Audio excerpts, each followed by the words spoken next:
Eccoci tornati e allora ripasso la parola al professor Zanella che appunto voleva obiettare. Sì, la situazione è appunto del Vajont nella sua drammaticità, nella sua anche quantità di morti che ha lasciato, 2000 e tante vittime che sono state tutte raccolte nel cimitero di Fortogna, proprio a Longarone. Hanno comunque lasciato una lezione. Anzitutto fatto perdere la fiducia nel concetto di scienza, perché allora si credeva che tutte quelle relazioni che autenticavano, avvallavano la tenuta dell'invaso sono state sbaragliate. L'errore che hanno fatto i geologi in quel frangente è stato di questa natura, nonostante la loro competenza, ma ricordiamo la geologia era appena agli inizi. Era chiaro che la montagna del monte Toc, proprio questo è la definizione, stava franando, ma volevano ormai accompagnare questa frana lentamente verso l'invaso. Nessuno aveva previsto che si sarebbe staccato di brutto e che fosse scivolata con una velocità enorme sull'invaso d'acqua, sollevando queste 3 onde di 250 metri che raggiunsero Erto e poi Casso e poi Longarone con una violenza, con una velocità di 100 km all'ora. Ricordiamo che l'acqua viaggiò a questa velocità di 100 km all'ora. Ecco, però la lezione del Vajont allora ha fatto vacillare il concetto di scienza che fino a quel tempo era considerata indubitabile, e quindi anche le relazioni. Secondo il principio di precauzione. Il principio di precauzione nei luoghi, nei posti bisogna altrettanto valutare se sono adeguati a ospitare o meno certe infrastrutture, per cui adesso ogni volta che si pensa a un'opera in un territorio pubblico o privato che sia, si guarda anche la fattibilità. Difatti il Mose lo dimostra. Per il momento il Mose sembra assolvere alle sue funzioni. Sì, ho capito, ma mi scusi. Se lo mette sul piano della cosiddetta rispetto o no della bellezza della laguna o di Venezia nella sua bellezza artistica. Abbiamo fatto un'opera che solo a farla funzionare costa più dell'opera stessa, e questo dopo 60 anni. Cioè il Mose, se oggi ancora non è collaudato, attenzione, non è nemmeno, forse nel 25, ma è già l'8ª rinvio per il collaudo. Allora, se una cosa non è collaudata, non mi posso fidare, non puoi dire che funziona, perché c'è tutto l'aspetto, la parte elettronica che è ancora da fare, e quelle paratoie si muovono possono funzionare correttamente solo se c'è un apparato elettronico, ci sono dei computer che funzionano, ma non ci sono i computer, vengono sollevate a mano, cioè vengono comandate da una 90ina di persone che sono necessarie per gestire, quante sono? 40 solo su una porta, sono 40 paratoie più quelle altre. Quindi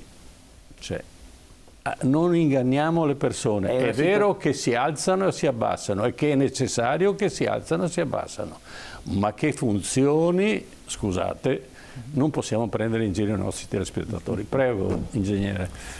No, allora mi dica dove ho sbagliato. Collegarmi alle ultime affermazioni del professor Zanella.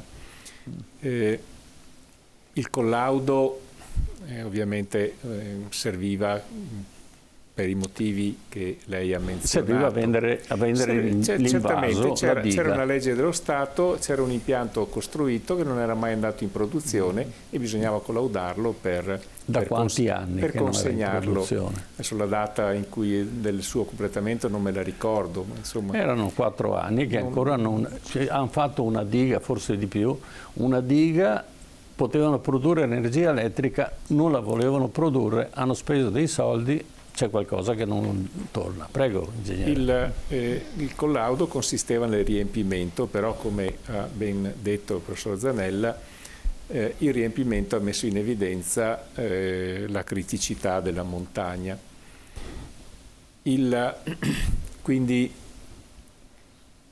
misero in piedi una commissione di esperti di grandi frane, quindi i massimi esperti di frane al mondo. Mi pare che c'era certamente il professor Miller, c'era un canadese, c'era un australiano, e studiarono anche il modello, avevano capito che la montagna sarebbe franata. La cosa che ha sorpreso Scusi, tutti, faccio un inciso. Sapevano che sarebbe franata, nessuno pensava che franasse in quella maniera, bravissimo. però era una truffa allo Stato, perché lo Stato poi, l'Enel, non avrebbe potuto più riempirla di nuovo per gli stessi motivi per cui non veniva collaudata. Questi sono aspetti che non conosco, ma è sulla tragedia che secondo me bisogna riflettere con la prudenza e nel rispetto certamente delle 2000 e tanti vittime, ma anche nel rispetto di tutti i tecnici. Ne sono morti 40 con la frana, che erano sul posto a presidiare, rispetto anche di quelli che comandati per tutelare le altre persone, insomma, sono stati coinvolti nella frana e sono spariti completamente. Allora, l'origine della tragedia è stato un evento che ha sorpreso tutti. Nessun esperto di frane che calpestava la terra in quella stagione poteva ipotizzare un tempo di frana così stretto, visto il volume che superava i parecchi milioni, il volume di terra e roccia che è caduta. Ecco, perché questo è stato l'evento che ha poi generato il l'onda. presupposto di una possibile frana. Perché quel terreno era instabile? Evidentemente poi con l'accumulo dell'acqua hanno capito, l'M della frana l'avevano già identificata, era già presidiata. C'era una serie di controlli visivi, e c'era anche il personale che misurava. Nell'ultima sera la frana, che era di 6-7 mesi prima di qualche centimetro alla settimana, nell'ultima sera superava il centimetro all'ora. Quindi avevano capito che, tanto è vero che questa commissione si era riunita presso il Genio Civile, la sede del Genio Civile di Belluno, la sera della stessa, e alle 8 hanno sciolto la riunione, dopo che avevano, il motivo della riunione era per interrogarsi sulla opportunità o necessità di far evacuare tutta la popolazione della vallata, compresa anche la popolazione di Belluno. Gli esperti, insieme ai tecnici, il direttore del Genio Civile e ovviamente anche i tecnici della Sadringer, Semenza, il costruttore, il progettista e direttore dei lavori della diga, che poi, come sapete, si è suicidato, chiusero la riunione convenendo che non era il caso di evacuare tutta la popolazione, perché restavano convinti che l'invaso si era ridotto di un volume tale per cui, anche se la frana fosse stata 4 volte più veloce rispetto all'unica esperienza che si conosceva di frana di quei volumi, l'acqua sarebbe rimasta tutta contenuta dentro al bacino. Poi è successo quello che ha detto bene anche il professor Zanella, che è stato un imprevisto che nessun scienziato, nessun studioso poteva ipotizzare. Perché? Perché il tempo di frana che avevano ipotizzato per il Vaillant era 4 volte inferiore rispetto all'unica grande frana che si conosceva nella storia, certo.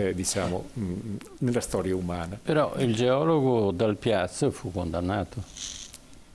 Il geologo, ma cosa vuole? Dopo, insomma, era anche giusto che l'errore umano trovasse una forma di sanzione. Però non era, vuol dire che non è errore. Insomma, se è successo questo vuol dire che non avevano valutato tutto. Però con il senno di poi dicono sin dai tempi antichi sono pieni i fossi. No, abbiamo imparato, come quella diceva. le buone intenzioni. È stata una tragedia, l'inferno. credo che sia giusto considerarla allora, nella sua... voi, al di là di questa che c'è un tentativo di chiarire la situazione del Vajont, la situazione di quella valle era una situazione che si era creata ancora nell'era glaciale. Sì, certamente. Cosa si era creata? Si era creata una morena. Cos'è la morena? E i detriti che un ghiacciaio porta piano piano attraverso millenni e li deposita nei punti dove naturalmente si accumulano perché non c'è più spinta e di conseguenza si è creata questa morena. La morena era posata su un fondo di roccia liscia, ma stava lì perché staticamente si è depositata. Quello che era instabile l'acqua l'aveva portato via e tutto restava così, tranquillamente fermo. Cosa succede? Succede che nonostante le carotazioni, e alcuni ingegneri dicono attenzione, non potete collaudarla perché nel momento del collaudo viene fuori il disastro, cosa succede? Dice la riempiamo subito, la svuotiamo immediatamente e dopo la vendiamo allo Stato. Sono cavoli loro. Ma cosa succede fisicamente? Succede che mentre l'acqua sale, si infiltra tra la morena, che sono dei sassi depositati, e il fondo che è liscio. Ma è molto verticale questo fondo. Ma finché l'acqua sale, il peso, la gravità dei sassi non è sufficiente perché venga lo slittamento. Perché naturalmente l'acqua ha una sua capacità di alleggerire la pressione, la gravità del materiale. Ma il disastro succede quando, che non l'hanno ancora riempita, incomincia a scendere più velocemente, dice svuotiamola. E incominciano a svuotare. Cosa succede? Che tra il materiale di risulta che sta sopra la roccia e sotto c'è uno strato di acqua che fa scivolare la morena. La morena non è enorme, ma non crea una spinta nei confronti della diga, ma crea un'onda d'urto talmente grande che addirittura non va neanche a battere contro la diga, la scavalca, ed è una tale quantità che messa dentro questa valle stretta, questa strettoia, no, acquisisce una velocità unica e farà il disastro che ha fatto. Questo alcuni ingegneri lo sapevano, lo immaginavano, ma la pressione da parte della Save era talmente forte che alla fine li ha convinti, dice proviamo, facciamo una apri e chiudi e poi vendiamo questa cosa allo Stato e lo Stato si arrangerà. Quindi c'è una truffa e poi c'è anche un crimine nei confronti delle persone che abitavano lì. Prego, professore. Sì, va detto che quella sera avevano impedito il traffico lungo quella strada che portava ai due borghi che vi ho ricordato, Erto e Casso. La viabilità era interrotta proprio la sera del 9 ottobre. Non sulla valle del Piave, non la valle del Piave, quella che entrava all'interno della valle. Avevano anche avvisato alcune abitazioni in prossimità della diga che ci sarebbe stata una piccola esondazione d'acqua. Certo. Avevano anche previsto. Biadene, che è uno degli operatori, di architetti, diciamo, che prende anche il posto dal Piazza, che sia dal Piazza che Semenza muoiono nel 62, non fanno in tempo a vedere l'inaugurazione che è nel 63, diciamo, ecco, non partecipano a questo. E Biadene fa questa scelta, chiamiamola molto scellerata, scusate il bisticcio di parole, di portare la diga a un livello di 710 metri, ed è questo il grosso errore di alzare sempre di più, consentendo questo meccanismo di infiltrazione dell'acqua, non considerando che nel 59, quindi 4 anni prima, due geologi avevano scoperto una paleofrana. È giusto ricordare che siamo anche in presenza di una paleofrana che si era addossata a questo massiccio di montagna. E altro dettaglio che può essere ricordato è che nel 1957, quando costruirono la diga, la progettarono 2 volte ancora più grande rispetto al primo progetto, come si fa in corso d'opera, più alta ancora. Sì, certo. Ecco, quindi sono tutte operazioni di grande spregiudicatezza, proprio per a incrementare forse di più la produzione, ma che determinarono, l'una insieme con l'altra, determinarono un grande disastro. Ecco, l'invaso più grande, queste sperimentazioni portate con un livello più alto, la sottovalutazione del suolo, e poi questo che forse quello più criminale è il mancato allarme che non è stato dato alla popolazione. No, perché il criminale è aver riempito la vasca sapendo che non teneva. Dopodiché le persone dovevano essere evacuate. Pensavano di poterlo controllare. Ma ecco. se le persone fossero state evacuate era chiaro che la diga non funzionava e non poteva essere venduta allo Stato. Allora facciamo questa operazione in una settimana, riempiamo, svuotiamo, e dopo è successo il disastro. E allora le do perfettamente ragione che il meccanismo era questo, ma tacevano perché non si poteva dire attenzione, stiamo collaudando una diga che ha il rischio di crollare, perché questa era l'idea. Invece la diga era fatta molto bene ed era una delle dighe più alte che c'è al mondo, quindi è un'opera ingegneristica perfetta. Allora aveva questo record, allora era la più alta al mondo, aveva il record allora. Sì. E il problema era l'instabilità del territorio che stava dentro, come stavamo appunto dicendo. Adesso chiudiamo un attimo e torniamo ai fattori positivi di quella che è stata la creazione di un ente che è l'Enel dell'energia elettrica, che ha dato grande capacità produttiva all'Italia. Siamo passati da un'economia contadina, agraria, e un'economia finalmente industriale. Però perché gli americani volevano che noi aumentassimo le nostre capacità produttive dell'energia elettrica? Cui prodest, diceva Cesare, teniamo presente. Prego, ingegnere. Sono così generosi, erano così magnanimi? Non credo che loro avessero un problema di generosità. In economia, insomma, ci si domanda, la prima domanda che uno si fa, ed è giusto che sia così, è: mi conviene? Certo. Certamente conveniva, perché alla fine nella strategia economica o nella geoeconomia di allora l'Europa, Italia e Germania in modo particolare, erano viste come la fabbrica manifatturiera degli Stati Uniti. Certo. Questa è stata anche la scelta che poi ha permesso al nostro Paese di emancipare la stragrande maggioranza della sua popolazione dalla miseria.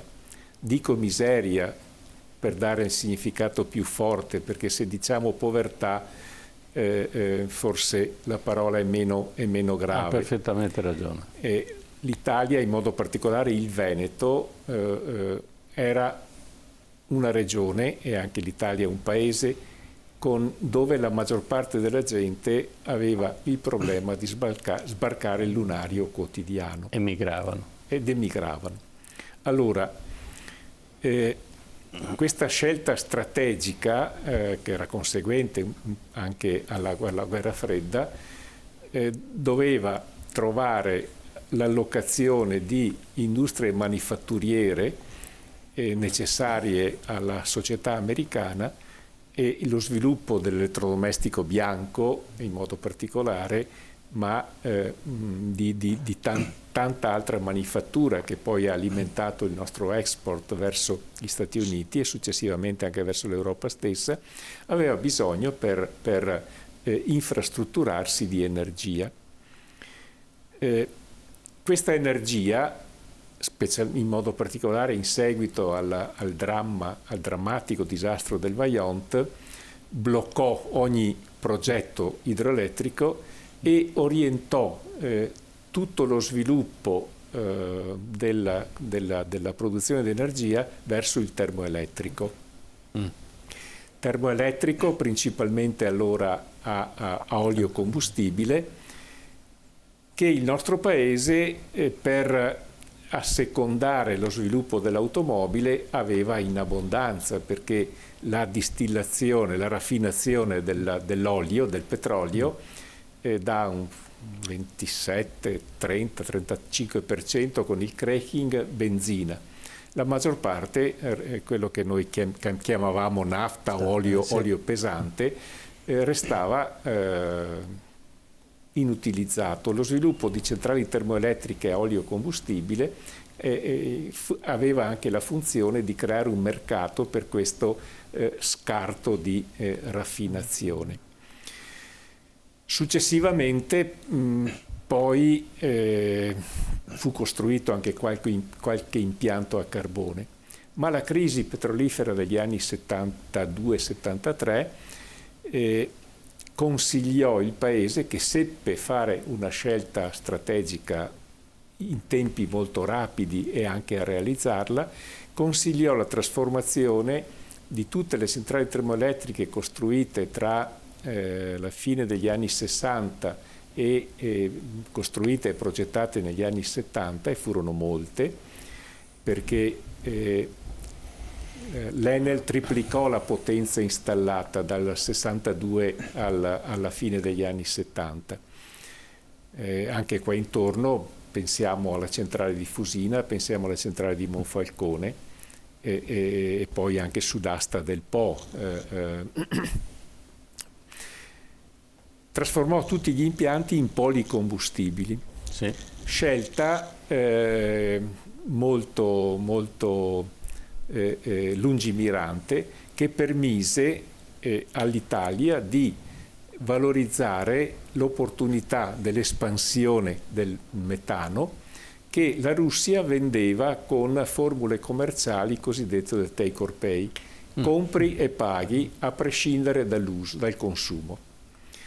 L'ENI aveva sottoscritto. Vogliamo dire ai nostri telespettatori, eravamo all'epoca di Gorbaciov, di Khrushchev, già prima di Khrushchev, fine di Khrushchev e Brezhnev. Sì.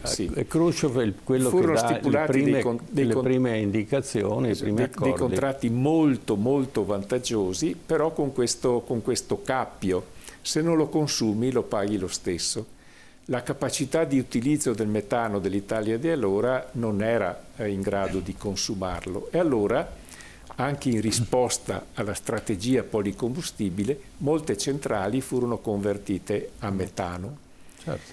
E quando la rete, l'utilizzo civile e industriale creava eccedenze di metano sulla rete rispetto all'arrivo dal metanodotto che transitava per Tarvisio, le centrali funzionavano da volano. Certo. Quando invece l'olio combustibile aveva prezzi non convenienti per salvaguardare il prezzo dell'energia elettrica, veniva utilizzato il carbone. Purtroppo con la privatizzazione questa strategia fu quasi completamente demolita. Oggi, come dicevo, l'Italia dispone di pochissimi impianti a carbone, e la nostra difficoltà rispetto agli altri paesi europei in questa particolare situazione critica di riduzione consistente degli arrivi di metano dalla Russia ci mette in difficoltà sia in termini di disponibilità di metano per produrre l'energia elettrica, perché circa il 60% dell'energia elettrica in Italia oggi è prodotta da metano, ma anche in difficoltà dal punto di vista del prezzo, perché con un metro cubo di metano si producono circa 4 kWh, 4,5, 5 con gli impianti ad alto rendimento, quindi si fa presto calcolare il costo, visto il prezzo per metro cubo di metano, sì. quindi il costo dell'energia elettrica, il costo di produzione dell'energia elettrica. Però diciamo che gli Stati Uniti e le 7 sorelle avevano grande interesse che l'Italia producesse energia elettrica attraverso gli idrocarburi e attraverso il metano, ma il metano non tanto, perché allora il metano eravamo avanti rispetto a tutti gli altri paesi, siamo stati i primi a prendere il metano a migliaia di chilometri di distanza e portarlo fino in Italia. C'erano, ricordo a quell'epoca, le polemiche perché si fa questa cosa, e i tedeschi ci prendevano in giro. Però, ma guardi, non solo, ma anche nel nucleare. Anche nel nucleare abbiamo avuto degli inceppi, perché gli Stati Uniti non volevano che noi producessimo il nucleare, tant'è che si era creata una società per fare il primo impianto a Latina, vicino a Roma, di un impianto nucleare, e fu bloccata perché c'era il rischio, attraverso un impianto nucleare, della produzione della bomba atomica come effetto appunto di arricchimento dell'uranio. E ci furono anche degli scandali, intervenne la magistratura e attraverso una serie di, diciamo, concause condannò il presidente della società, Ippolito, bravo, Ippolito, che naturalmente aveva ben poco a che fare con questa cosa, ma gli americani ci misero nelle condizioni: voi italiani il nucleare non lo fate perché il Partito Comunista è troppo forte, e quindi un cambiamento di andamento politico in Italia poteva essere una grave, diciamo, un pericolo per quella che era la stabilità dell'Europa. Questa era la motivazione. Ma abbiamo Mattei. Mattei supplisce a quello che sarebbe stato, cioè compensa il mercato degli idrocarburi. Prego, ingegnere. Cioè cambia la politica del mercato completamente, la stravolge a vantaggio dell'Italia, ma non a vantaggio delle 7 sorelle. Certo, Mattei, come dice lei, stravolse la logica commerciale rispetto ai paesi produttori. Arrivò a delle remunerazioni del greggio che le 7 sorelle non avevano mai riconosciuto ai paesi produttori. Quindi spiazzò certamente sia le grandi società americane che quelle francesi. E come fece a spiazzarle? Qual era il trucco che Mattei si era inventato? Perché lui non aveva soldi, quindi non poteva andare nei paesi produttori di petrolio che avevano potenzialmente sottoterra quantità enormi di petrolio, non poteva andare: ti do 100 miliardi di dollari, 20 miliardi di dollari, non li aveva. Gli dava allora, quindi la proposta qual era? Le compartecipazioni. Cioè? Dava una fee per ogni metro cubo estratto, per ogni barile estratto. Che era molto più alto di quello che riconoscevano le 7 sorelle. E insegna agli Emirati Arabi: attenzione, se facciamo sinergia, voi ci guadagnate 10-100 volte di più, perché un conto è dire mi dai un po' di miliardi perché poi tu estrai tutto quello che vuoi da sottoterra, io sono ricco. Un conto è dire quanto ne tiri fuori e quanto guadagni, facciamo a metà per ciascuno, e questa è la proposta di Mattei, per cui è l'inizio della sua fine. Insomma, questo non lo so, è ancora molto controversa l'origine della disgrazia che tolse all'Italia questa grande personalità. Ah, ma non si ferma qui, Mattei? Finanzia la rivoluzione algerina contro la Francia, no? Professore, prego. Sì. Mattei è un battitore libero. In un contesto dove c'è una forte contrapposizione, le 7 sorelle vogliono dettare le regole dell'energia, lui con la sua azione spericolata, disinvolta e spregiudicata, perché avere il coraggio di trattare con l'Egitto di Nasser, avere il coraggio di andare a Mosca e di farsi dare al barile tonnellate appunto di petrolio, diciamo, che veniva venduto a 3,8 dai paesi satelliti di Mosca, mentre direttamente gli accordi che faceva con l'Unione Sovietica era 1,87, quindi questo fu visto come fumo per gli statunitensi, questa spregiudicatezza di trattare con l'Unione Sovietica in cambio di avere gomma sintetica, perché era questo quello che lui prometteva. E poi l'altra rivoluzione che fece ancora di più risentire le altre compagnie petrolifere fu quello che i proventi erano così ripartiti: 75% ai paesi produttori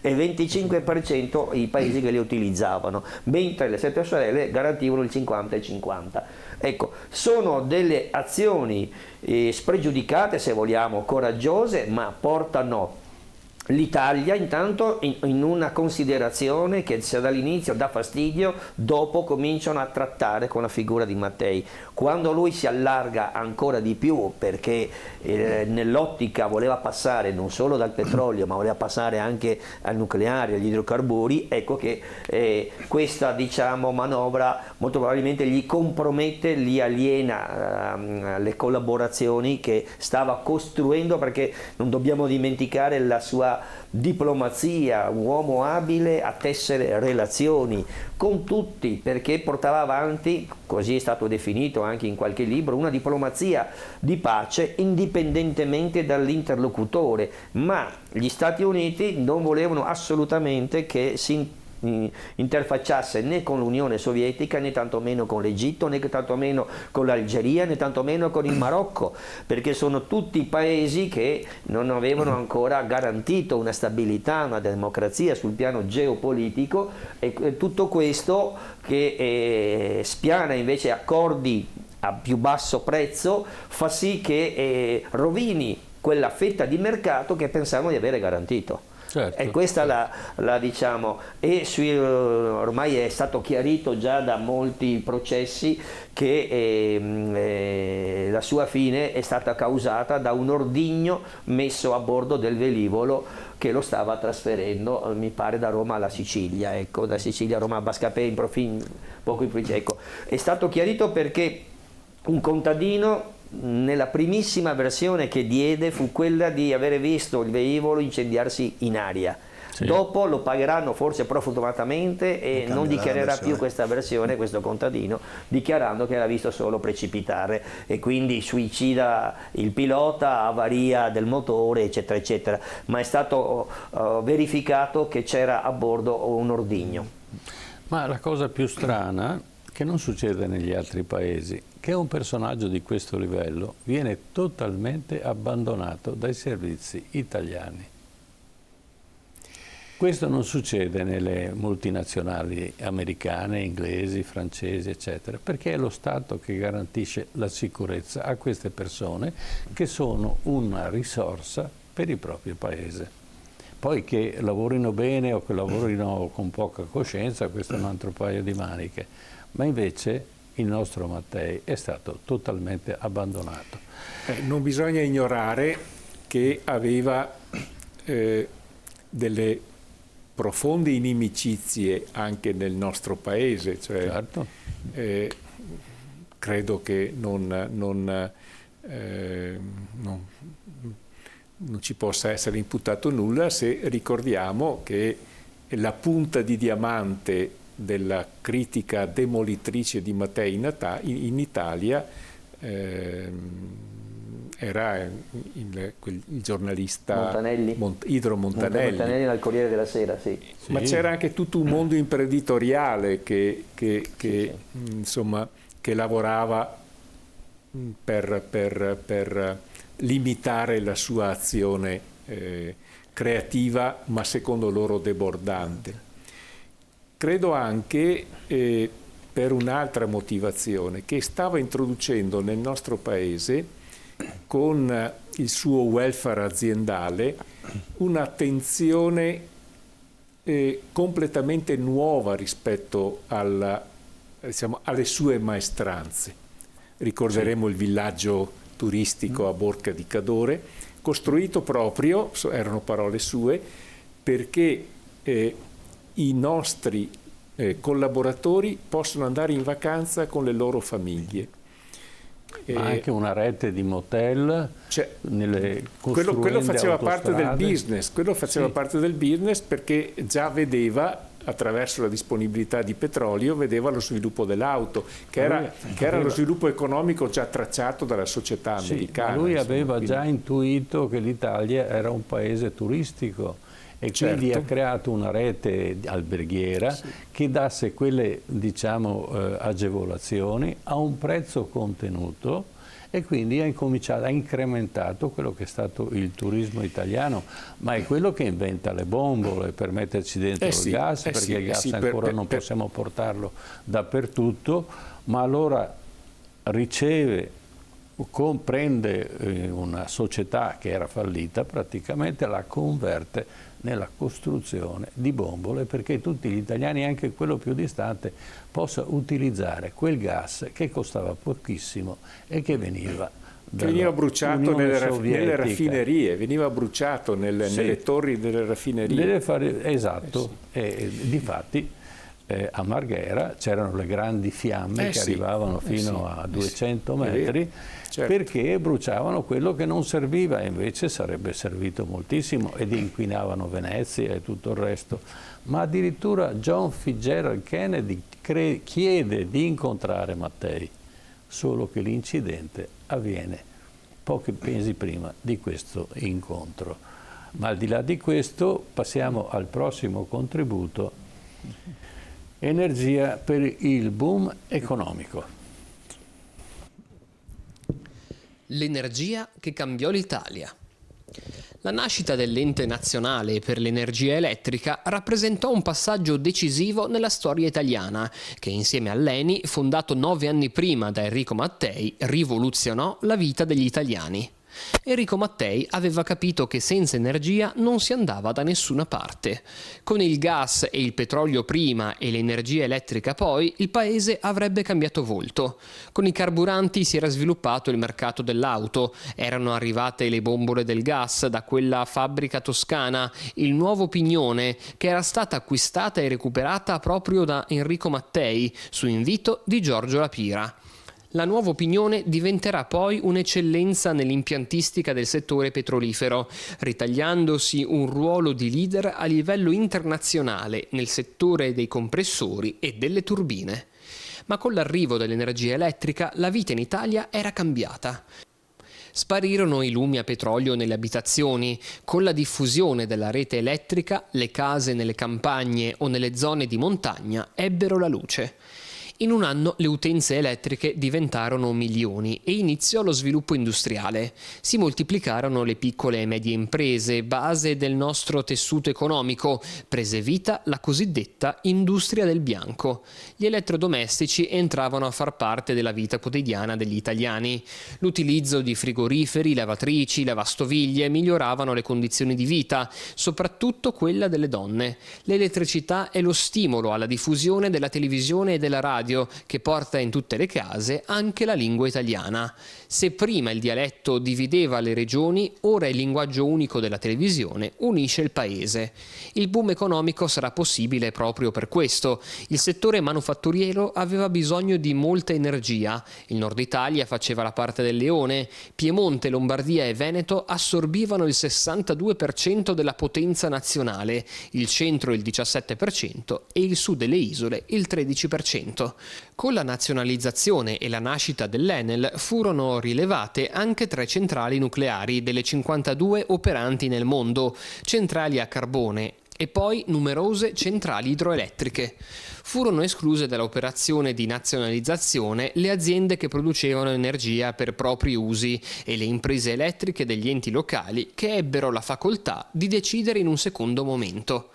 L'Enel fu posto sotto controllo del Ministero dell'Industria e per indennizzare gli imprenditori espropriati si decise di erogare una somma in contanti, 1.500 miliardi di lire, da versare non agli azionisti, bensì alle stesse società, che rimanevano quindi in attività. L'indennizzo sarà pagato dalla stessa Enel, versandolo nelle casse delle società espropriate in 10 anni, con un tasso di interesse del 5,50% annuo. Gli indennizi furono investiti in altre attività che però non sempre portarono a risultati positivi.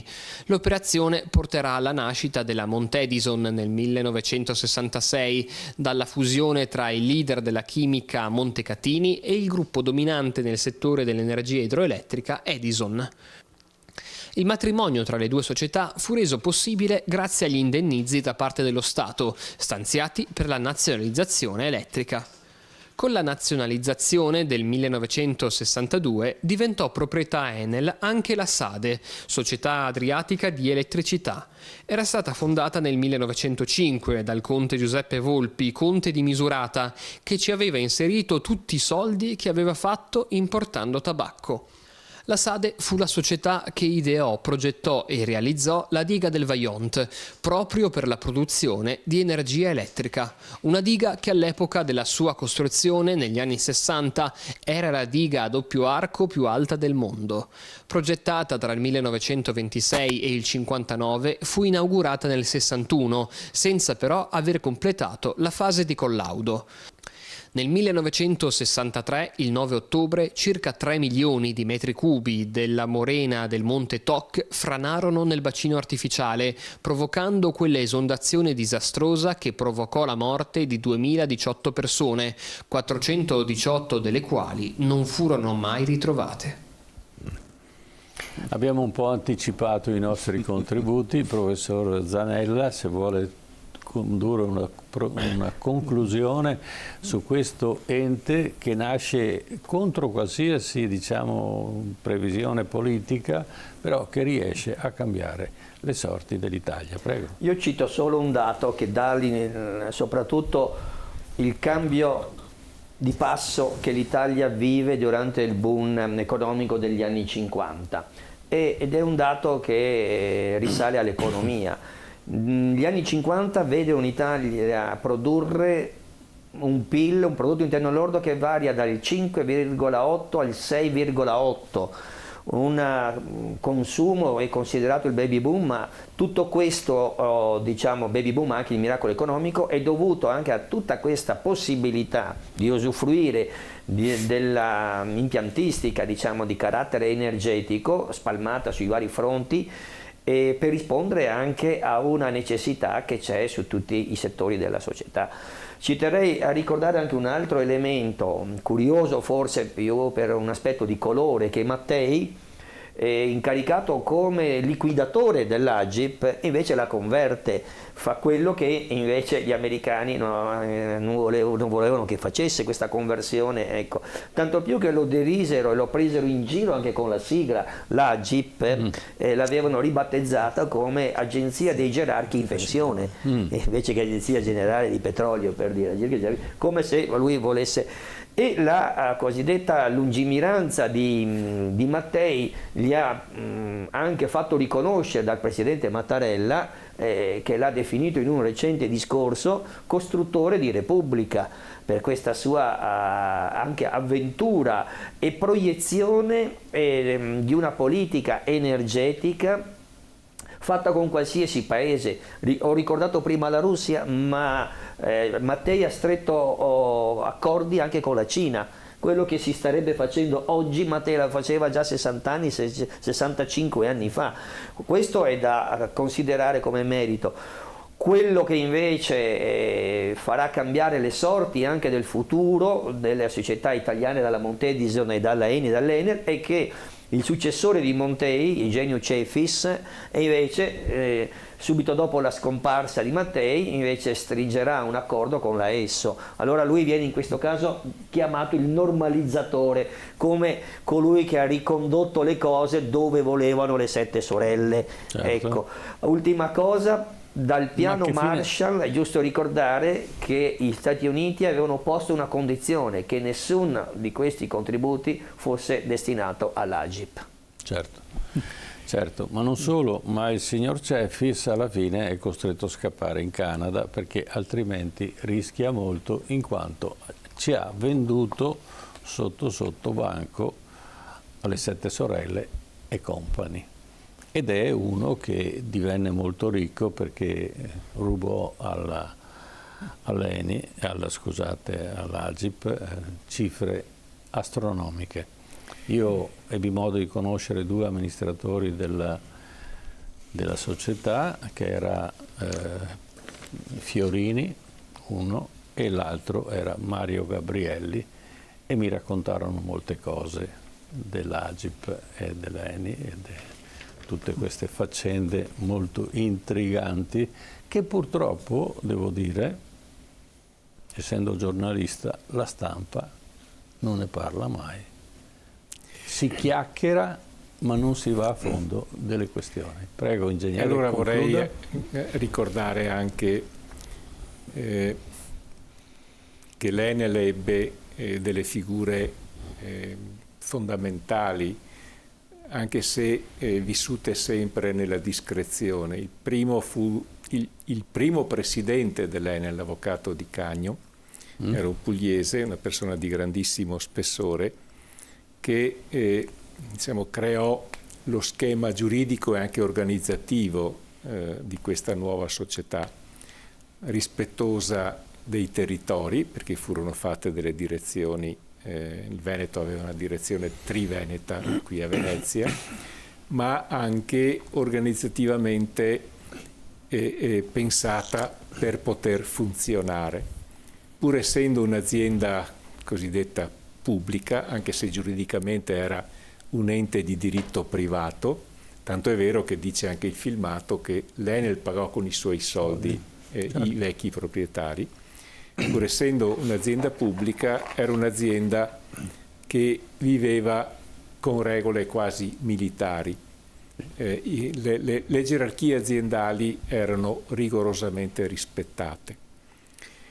E vorrei ricordare con una immagine, con un'affermazione che un amministratore delegato di una grande ex municipalizzata ancora in servizio mi comunicò ancora metà anni 90, alla fine di una dura negoziazione per il passaggio della rete dall'Enel a questa allora municipalizzata, oggi è una società per azioni. Sentendolo parlare con profondo rispetto di questo ex ente, mi stuzzicò una domanda. Dico, ma che cosa rappresentava per lei l'Enel? Mi diede una risposta che mi colpì, che però, pur essendo sintetica, mi rappresentò la realtà dell'azienda per la quale avevo lavorato. Mi rispose: l'Enel era l'ufficio tecnico dell'Italia. Allora, colpito da questa domanda, presi coraggio e lo incalzai con una seconda domanda. E adesso che l'Enel è stata privatizzata? Dice, molto semplice, adesso l'Italia non ha più l'ufficio tecnico.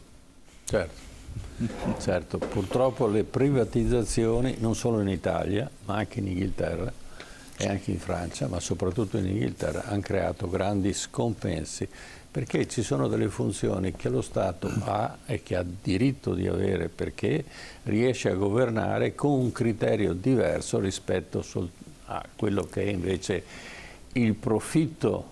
Il privato ha come funzione principale il profitto, lo Stato ha quello di investire per lo sviluppo del Paese. È proprio questo il problema, cioè aver adottato i principi economici dell'economia profit per un ente che lavorava con un bene strategico, perché l'energia elettrica è un bene strategico, ha fatto sì che fossero viste con occhiali sbagliati anche le organizzazioni territoriali. Certo. C'era una sovrabbondanza di strutture che supportavano la rete, ma non erano pensate per la normalità dell'esercizio, erano pensate per le emergenze. Certo. Tanto è vero che l'opinione pubblica era diventata delicatissima di fronte ai disservizi, pur con tempi di ripristino del servizio che erano tra i più corti a confronto con le società evolute come quella italiana. Ora, aver organizzato il servizio elettrico con l'obiettivo della minimizzazione dei costi e della massimizzazione dei dividendi fa sì che il Paese sia molto più fragile di fronte a qualunque evento straordinario. I territori colpiti dagli eventi restano paralizzati e senza servizio per più tempo.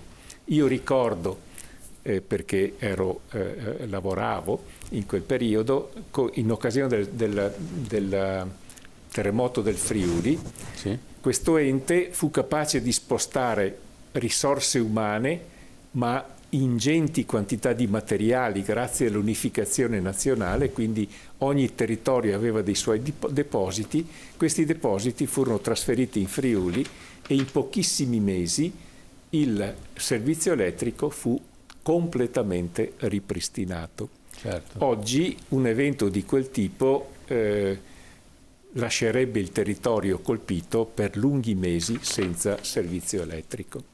Ma quello che mi domando spesso, visto che è di attualità, se Mattei avesse accettato oggi di chiudere le riforniture sovietiche, russe, quando lui a quell'epoca, in piena guerra fredda, aveva aperto le porte all'Italia di risorse che altrimenti sarebbero state molto, ma molto di più dell'Italia, e si sarebbe addirittura bloccata l'economia italiana, salvo andare a comprare il petrolio a prezzi molto più elevati dalle 7 sorelle. Ma Mattei aveva contratti con i produttori sovietici, cioè con Gazprom, Certo. e i contratti si rispettano. Ma, Oggi, sì. in seguito alla cosiddetta privatizzazione, con una legge specifica furono vietati i contratti di durata e obbligata l'Enel a metterli sul mercato. Certo. Quindi oggi si compra principalmente spot e lo spot non ha vincoli. Certo. Quindi è soggetta alle valutazioni del mercato e quindi abbiamo dei disastri. Pur il signor Putin, con tutte le sue poca umanità, però ha mantenuto il prezzo e ha mantenuto le promesse, i certo. contratti fatti. Certo. Adesso dobbiamo andare. Dobbiamo chiudere perché è veramente tardissimo. E ringrazio l'ingegner Segafredo per essere stato con noi in studio e il professor Patrizio Zanella. Grazie per averci aiutato a ripercorrere questi anni importantissimi per il nostro paese. Abbiamo capito che cosa ha rappresentato anche il ventennio fascista e questa incapacità nel sviluppare il paese su una determinata strada. Abbiamo visto appunto poi la reticenza politica nell'avviare una nazionalizzazione che invece sarebbe stata necessaria molti anni prima, e infine poi l'arrivo prima dell'ENI e poi 9 anni dopo dell'Enel, che hanno rappresentato il grande, passatemi il termine, il grande balzo in avanti, sì, anche se non è stato così, certo, del paese. Quindi hanno rappresentato Eni e Enel un momento importantissimo per l'Italia. Adesso invece, prima di salutarci, vi ricordo come sempre i nostri ospiti silenziosi. Allora iniziamo sempre da Julian Assange, in attesa dell'estradizione negli Stati Uniti, e di questi ultimi giorni l'annuncio della Colombia, che è pronta a fare pressione su Biden per fermare appunto l'estradizione. Questo è quanto ha assicurato il presidente Gustavo Petro. Una particolarità: Stati Uniti che vogliono l'estradizione di Assange, ma che però stanno raccomandando l'immunità per il principe saudita Mohammed bin Salman, che ricordiamo è individuato come il mandante dell'omicidio del giornalista Jamal Khashoggi. Ecco, vediamo come dire, la differenza di comportamento. Poi per Patrick Zaki, il giovane studente egiziano, ormai mancano pochi giorni, il 29 novembre è attesa la nuova udienza. Noi ci auguriamo che sia anche l'ultima e che il giovane studente appunto del master a Bologna sui diritti umani possa tornare in libertà e possa tornare anche in Italia. Poi parliamo anche di Aung San Suu Kyi in Birmania. Il 17 novembre c'è stata una festa nazionale e la televisione di Stato ha annunciato un'amnistia per 5.774 prigionieri, ma amnistia non per la leader birmana Aung San Suu Kyi, che resta ancora agli arresti domiciliari e ancora sotto processo. Ricordiamo che in Birmania ci sono 13.000 prigionieri politici che continuano a essere rinchiusi nelle carceri birmane. Infine parliamo ancora di Narges Mohammadi, la giornalista iraniana che da anni si batte per i diritti umani in Iran. Ricordiamo che era stata rilasciata nel febbraio di quest'anno per motivi di salute, poi è stata nuovamente arrestata e proprio nell'ottobre scorso è stata condannata ad altri 15 mesi di carcere, poi seguiti anche da 2 anni di divieto di viaggiare, di aderire a movimenti o partiti politici e inoltre anche a 3 mesi di servizio alla comunità. Ecco, diciamo che per tutti queste persone che sono il vertice di migliaia di altri che sono incarcerati e perseguitati per motivi ideologici per lo più, ecco, per tutti quanti loro noi chiediamo giustizia e che possano tornare in libertà al più presto. Bene, ci fermiamo qui, vi lascio ai nostri programmi, ci vediamo la settimana prossima, venerdì alle 21, torniamo e parleremo della famiglia Kennedy e cercheremo anche di capire un po' che cosa hanno combinato, diciamo, nel loro periodo di dominio negli Stati Uniti. Ma ne parliamo la settimana prossima, vi aspettiamo, buonanotte a tutti.